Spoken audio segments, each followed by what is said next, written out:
Captain Midnight. This video is brought to you by Brilliant. So, some of you may have noticed that with the exception of last week's Black Widow review, I haven't really covered the MCU as much as I used to on this channel.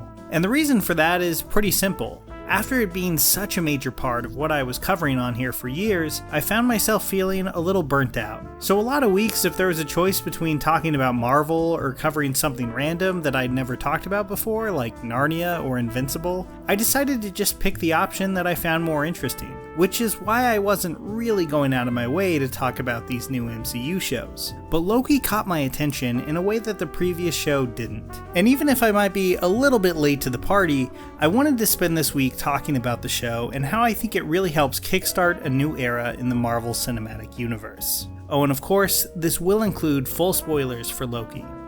Such fantastic powers must not be wasted on small feats. I shall increase.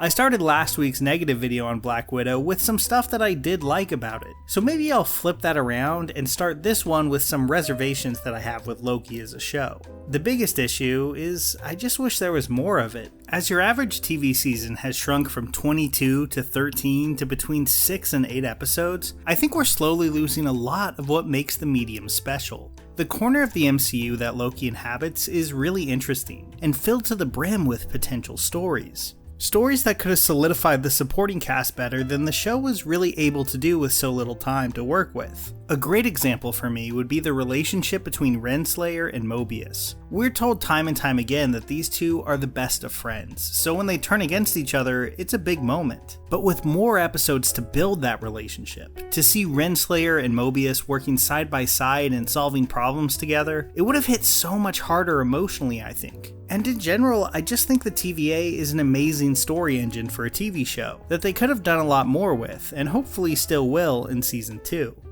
That issue aside though, I was pretty on board with Loki from the start. The issue that a lot of Marvel stuff on TV can have is that it kinda ends up feeling like the downsized version of what we get in the movies. Not just in terms of the production budget, though that too sometimes, just in terms of the kind of stories they can tell. Loki doesn't have that problem. It's taking massive, interesting swings and not trying to limit the consequences of them. Loki taps into something that I think often makes for really fun genre TV, making the stakes both incredibly huge and personal at the same time. I mean, in the show, the universe itself literally hangs in the balance. This is hardly anything new in a comic book based story, but I think what separates when that's done poorly and when it's being done well is the more personal stakes that the story is able to attach all of that to. Loki presents us with main characters who have been deemed unnecessary by the masters of time itself. Sylvie especially has been a variant since she was a child, and has never been able to live anywhere but in the small pockets of time that exist before a place is completely destroyed.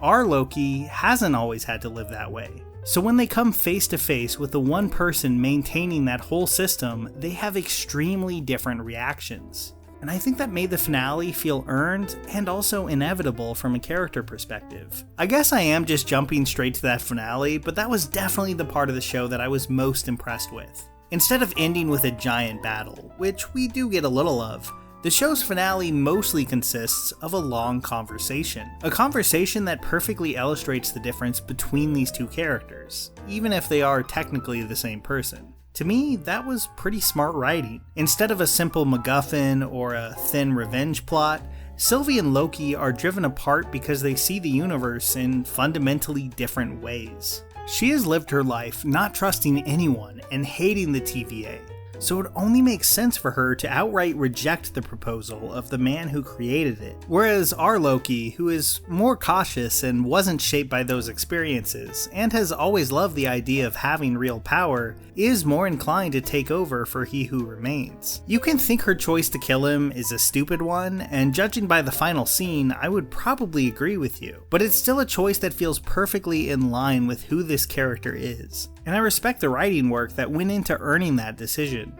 Speaking of characters, I should probably talk about Owen Wilson's turn as Mobius a little bit more, because it was kinda surprising, at least to me. Honestly, when it was announced that Owen Wilson was going to play a TVA agent in this, I kind of thought he would phone it in. Not because I think Wilson is a bad actor, he's not, but just because it sounded like kind of a thankless role on paper. I mean, it's not like Mobius is a super dynamic personality on the comics page. But I turned out to be pretty wrong here, I think. Mobius, while I would have liked to see more episodes that really focused on him specifically, might be the breakout star of the show. Wilson brings to Mobius an affable, everyman sense of humor that plays well against the ridiculousness of Loki and the MCU in general, but it's more than just comic relief. There's a melancholy to Wilson's performance here that absolutely enhances the fairly basic character arc that he has on the page. The revelation that he had a normal human life before all this is honestly something that I saw coming from a mile away, but it still worked really well in large part because of what Wilson brings to that role.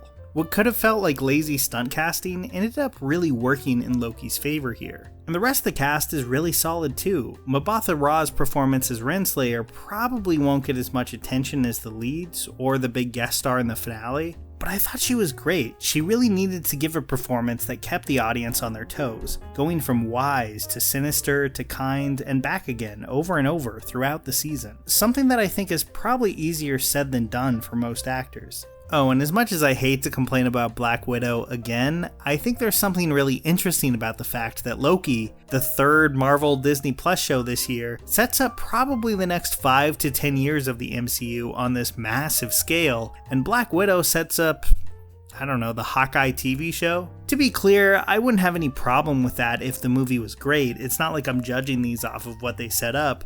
But when you combine it with how lazy and tossed off that movie feels in general, it really makes it seem like Loki was the important project for Marvel and Black Widow was more of an afterthought.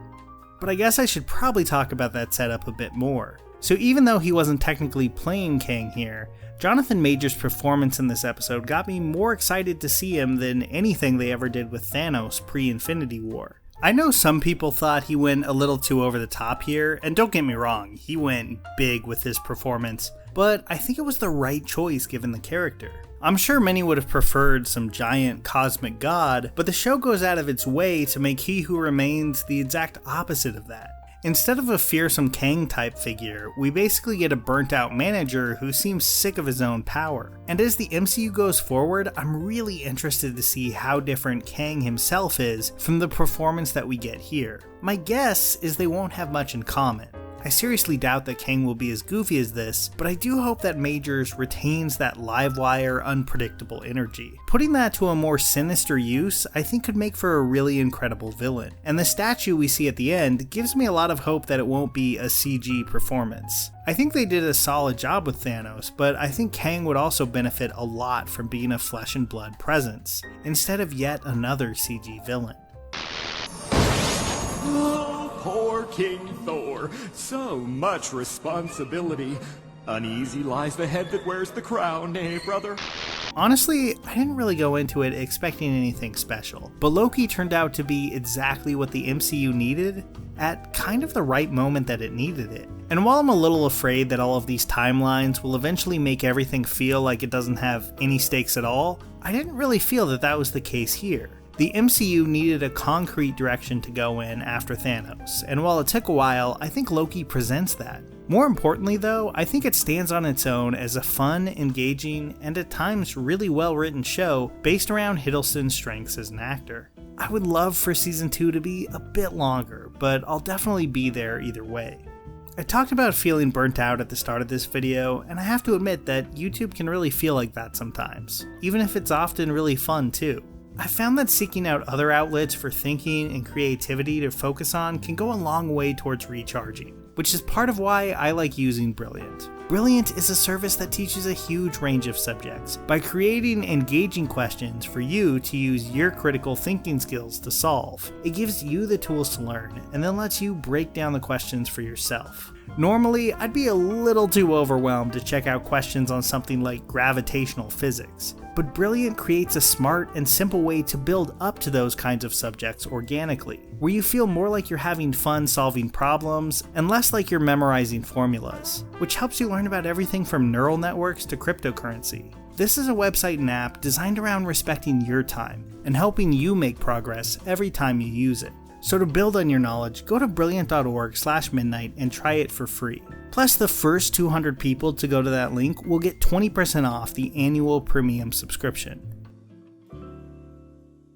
Here's a special tip for the fellas and girls who have not already joined Captain Midnight's new 1940 Flight Patrol.